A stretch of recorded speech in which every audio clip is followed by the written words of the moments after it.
recently published your 2021 year in review. In your opinion, what are the big takeaways from that?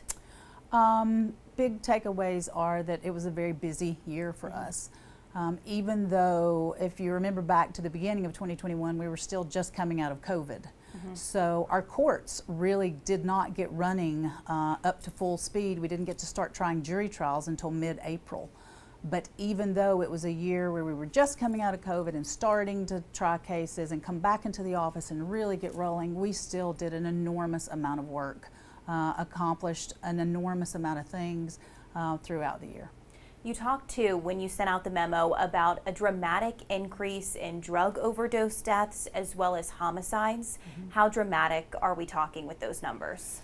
Well, in 2021, we had 54 homicides. The year before that, we had 45. So that was a significant increase in homicides countywide. And with our overdose deaths, we hit an all-time high. We had 498 suspected overdose deaths, so almost 500.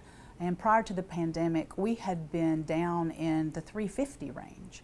And so through the pandemic and then still into 2021, just a significant increase in overdose deaths, unfortunately. What is it like for you to see those numbers being so high? It's sad. It is really sad. Homicides, overdose deaths, they're all the loss of life. Every single person who loses their life has family members, loved ones that are still here that cared for and loved those individuals and now have a hole in their hearts and in their lives. And so it is not lost on us that we are really dealing with the loss of human life here. We have talked about the pandemic too. It is such a big topic in this conversation in general, but do you think that the pandemic played a factor in those high numbers of drug overdose deaths and homicide numbers as well? I do. And I don't think that those numbers were just specific here to Knox County.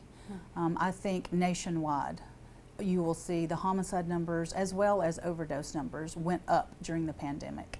And I think that probably that's partly attributable to the isolation and the stress, the pressure that people were under during that time. And then we talked about the pandemic too in terms of shutting down court for several months, and it did. What is the progress that we are making on trying those backlog of cases? Have we made progress there? Yes, and because we were able to start trying cases in mid-April last year, we actually tried 58 cases last year once we opened the courts back up. And of those cases, over half of those, or just about half of those, were tried by my career gang unit and my major crimes unit. So those were serious cases that we were able to try throughout the year. I think that we tried 15 homicides and 5 attempted homicides. So once they opened the courts, we were ready to go. We had worked throughout the pandemic. Even though the courts were closed, this office was still open every day.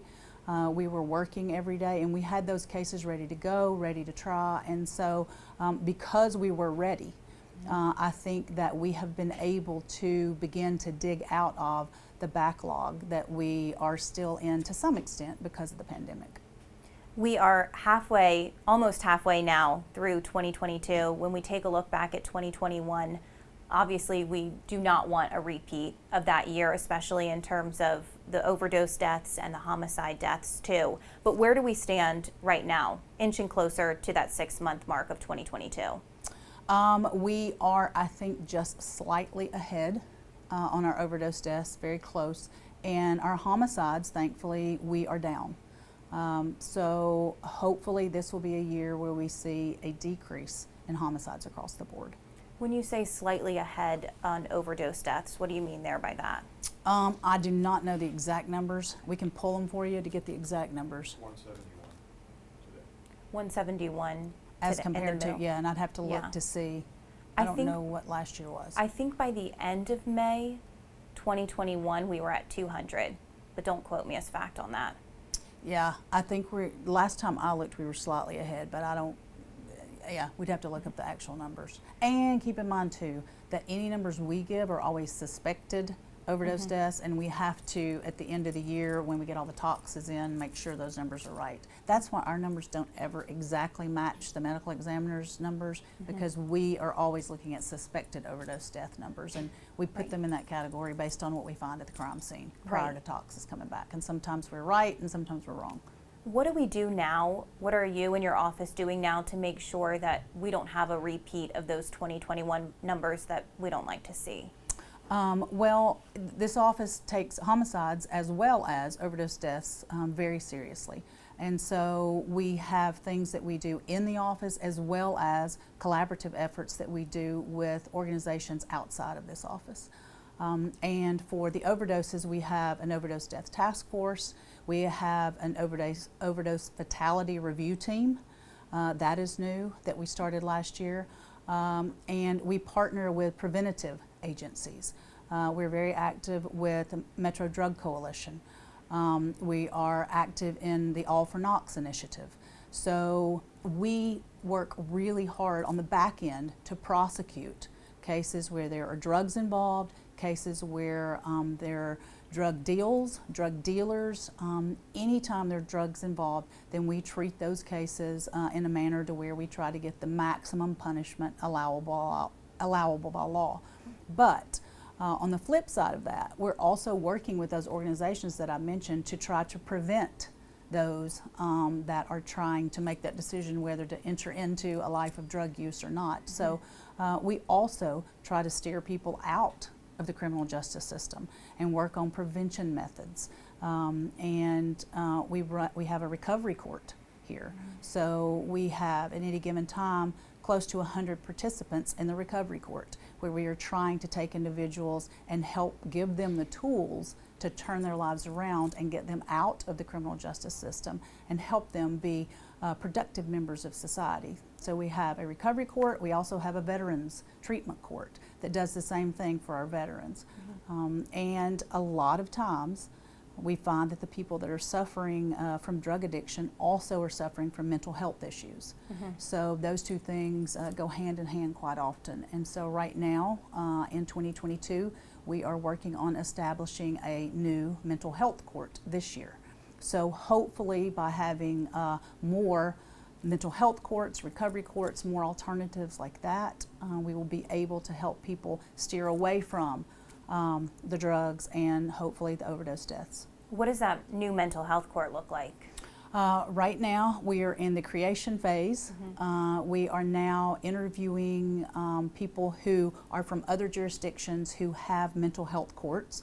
We're trying to decide what components we want to bring in from other areas to put ours together uniquely, but we're really at the beginning stages. I actually have an interview this afternoon with someone about the mental health court. Do you have any idea time frame wise when it could be up and running, or it is still very premature? We are hoping to have it up and running soon, but we want to do it correctly. We'd like to get it running as soon as possible, but it's more important to make sure that we do it correctly, that we have all the components, and that it really is successful. And so however long that takes to get it running is how long we'll take. I know that 1 year later now, we look a lot different in terms of the pandemic. Mandates for the most part have lifted. Case numbers have dramatically declined since this time a year ago. So are you hoping too that that makes an impact on those, especially the drug overdose numbers, and hopefully we don't see as high of a number as we did last year? Sure. Every year we're hoping that the overdose death numbers are lower than the year before. Every year. And so we work really hard to try to make sure we're doing everything that we can, both on the prosecution side and the prevention side, as an office, to try to ensure that those numbers go down. Just wrapping up here, as we talk about the year in review, just any key takeaways that you hope people hear as we have this conversation? Really just what a comprehensive job that this office does. If you take time to actually look through the year in review, you will see that we have over 12 special units that do vertical prosecutions in this office. You will find the numbers on our child abuse, our elder abuse, our domestic violence. You'll see all that. You'll also see that we served over 4,500 crime victims last year. The victim witness services in this office work around the clock, serving victims of very heinous crimes, all the way down to people who have had a lawnmower stolen out of their garage. Our white collar unit recouped an enormous amount of restitution in white collar cases. It's just an office that does so much. And so if you take time to sit and look, we have the homicides and we have the overdose deaths, but we also have children who are abused, we have elders who are abused, we have drunk drivers. We deal with so much in this office, and we prosecute all of those crimes.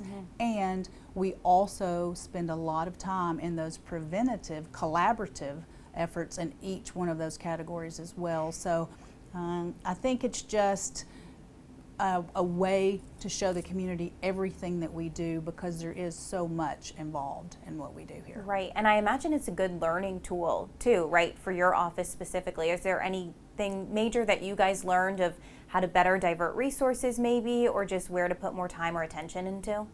Not really from this report. It is good to sit and look at it from our perspective, but we actually have that data all year. So we're looking at the data all year, and we're just compiling it to put into a year-end report. So there's nothing in there that really is surprising to us, because we've worked on that all year and formulated it. But I think it's just a really good overview of all the amazing work that is done in this office by my staff throughout the year. One more question while we've got you here. The new Truth in Sentencing bill that was recently passed, just your thoughts and opinions on that. I think that the Truth in Sentencing bill is a very good bill. I am thankful to Speaker Sexton and Lieutenant Governor McNally for carrying the bill and pushing the bill. And I believe that because of that bill, we will have more ability to look our crime victims in the face and give them a more accurate, truthful answer about how long the person that has perpetrated a crime against them will actually be incarcerated. And I think that's a good thing, because our crime victims deserve that truth. Thank you. Thank you for your time. Anything else that is important to you to pass along? Great. That's it. Thank you, guys. And hopefully that Thank gets you out right when you need to be.